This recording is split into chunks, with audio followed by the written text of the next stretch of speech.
இந்த தண்ணியில இறங்கும் போது கரெக்டா கண்ணு மேல இறங்குறதா கொஞ்சம் பிரச்சனை. யாரா நீ இறங்க கூட எப்பறம் இறங்குற போய் ஏன்னா அடிச்சுட்டான் அதானே கையில கண்ணுல அடிக்க தானே செய்யும்.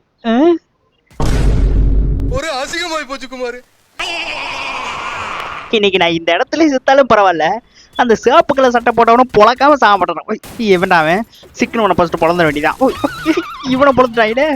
அட ஏன்டா நான் ஒரு போர்ட்ஸா இருக்கும்போது தான் இவனை அடிச்சு நாக் பண்ணிடுறாங்க. எப்படி அவனை ரிவே பண்ணியாச்சு.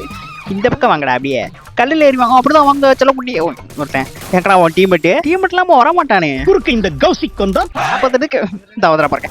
நீ இவனை ஒரே இடத்துக்கு பாதி வெறி இவங்க மேல இறக்கியாச்சு, இருந்தாலும் முழு வெறி அந்த சிவப்பு சட்டக்காரன் மேல இறக்காம விட மாட்டேன். 5 நேரத்துக்கு அப்புறம் அவனை நான் எல்லா இடத்துலயும் தேடி பார்த்துட்டேன். ஒரு இடத்துல கூட பயப்புல ஆளே காணும். சிவப்பு சட்டை ஒண்ணுதான் லேண்ட்மார்க்கா இருந்துச்சு, அதை வச்சு தேடி பார்த்தேன், ஆளை காணும். சரி அவனை அடிக்கிறது பெஸ்ட்டுன்னு அப்புறம் நான் வெளியே வந்துட்டேன். வெளியே வரும்போது தான் இந்த பப்புல ட்ராப்பை ஒருத்தர் எடுத்துட்டு இருக்கிறத மேலே இருந்து பார்த்தேன்.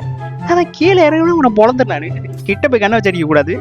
இந்த பாமை ஹுக் பண்ணி அப்படியே லைட்டாக இருந்தோன்னா இதில் வெடிச்சு 100 டேமேஜ் போயிடுச்சு.